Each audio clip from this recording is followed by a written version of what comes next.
Hi, my name is Otis Anthony, and I'm a part of Team Divergent. The other co-stars of this project are Christopher Cates, Tariq Kangas, LaFatia Newheimer, Christopher Parker, and Wayne St.Louis.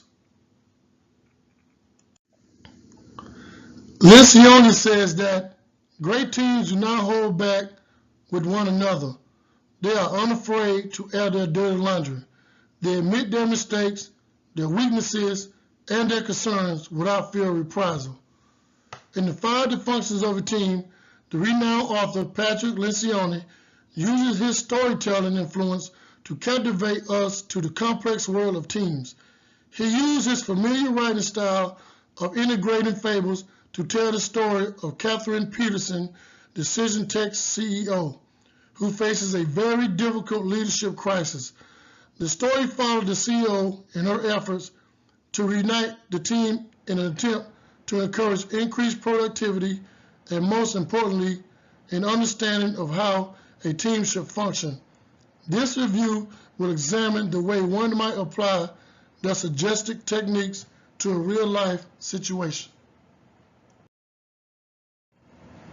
The intent of this book was to provide an analysis of what makes teams work effectively, to bring interpersonal awareness to the topics discussed, and provide CEO and executive teams with a practical application and real-world relatability solutions to building a strong team foundation.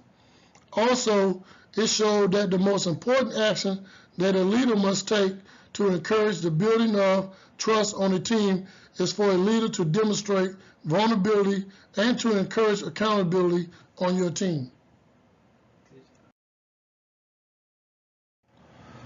The five dysfunctions are stacked in a pyramid.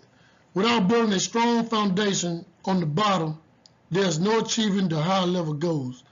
The five dysfunctions all have problems and solutions. Here is an explanation of the pyramid. Absence of trust. This occurs when team members are reluctant to be vulnerable with one another and are unwilling to admit their mistakes, weaknesses, or need for help. Without a certain comfort level among team members, a foundation of trust is not possible. Solution.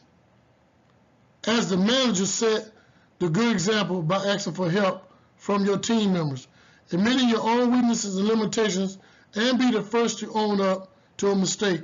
When you take the lead, others will follow. Fear of conflict.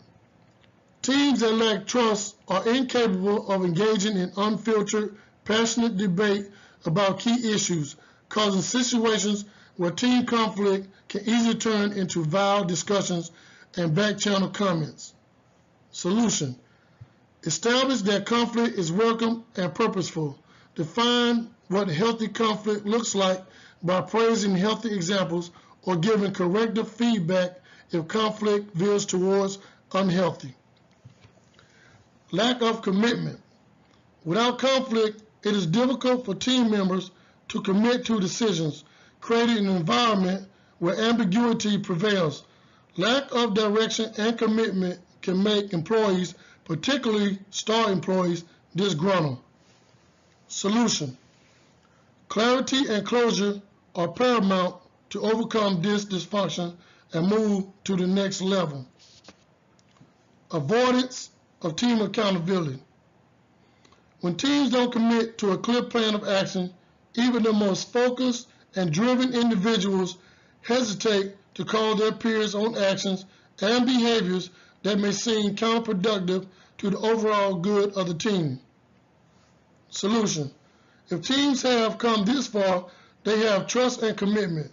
Then they will know that a team member calling them out not only has the right to do so because expectations and deadlines were clear, but that it is not a personal attack. Inattention to team objectives.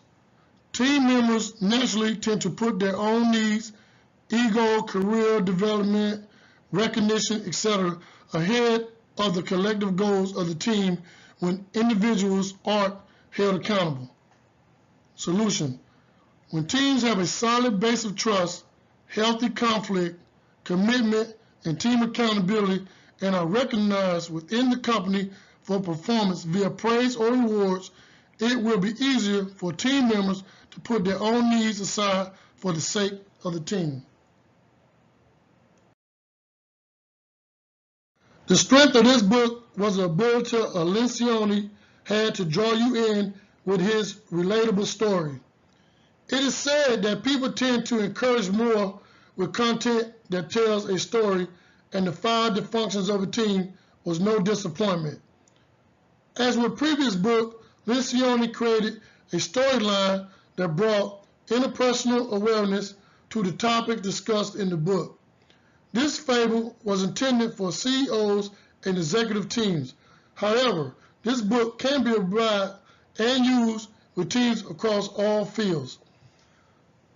The model of this fable is simple and actionable. Lencioni characters were realistic and provided real-world examples of varying behaviors that someone would come across when building a team. His focus with the 5 Dysfunctions of a Team was straightforward and easy to comprehend. This helped the concept to be easily grasped. Lencioni's true passion behind leadership is shown throughout this work. He provided an assessment and suggested tools to help with team dysfunction outlined in the book. Though there may be faults found in this book, Lencioni's theories are unmistakably applicable for all teams. The 5 Dysfunctions of a Team, hands down, has set the bar high for business fables and for future works by Lencioni.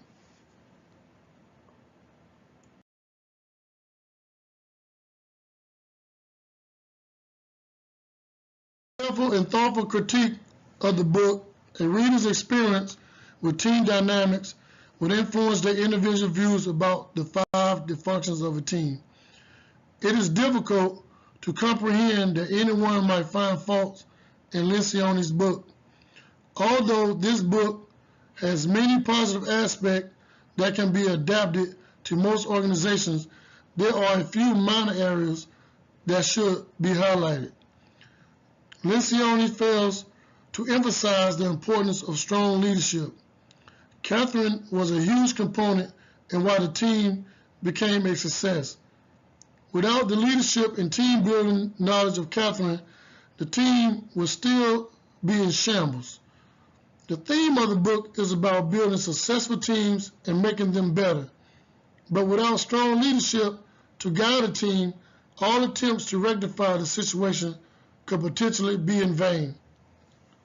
Another minor argument could be how Lencioni has trust as the foundation of the pyramid.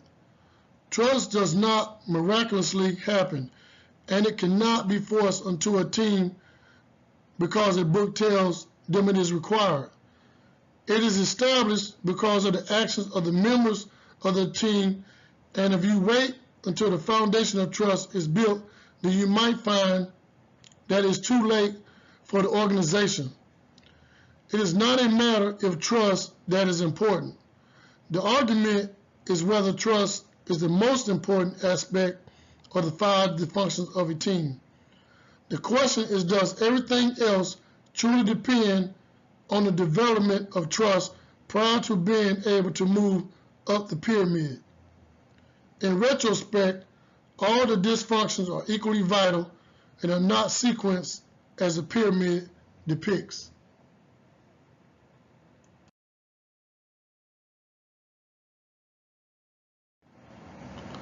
Lencioni demands that knowledge of the 5 Dysfunctions is not enough to make a difference. You must have true understanding and application to start making changes necessary, bringing awareness to the change in power and demonstrating the effect it can have on the team, and therefore people leave while new members take their place.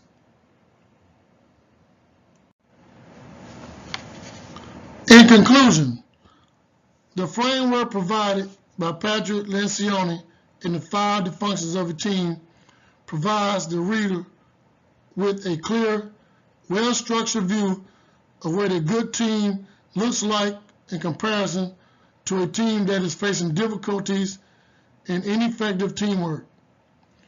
Leaders and aspiring leaders can become more accustomed with the signs indicating a team becoming unruly and an understanding of the implications of having a dysfunctional team within an organization. The fictional characters and setting allow readers to experience varying personalities in a series of realistic events. Even with the potential bias of the author due to working with teams of skilled individuals, the book serves as a good guide and creates a reasonable view of how to address certain conflicts within an organization.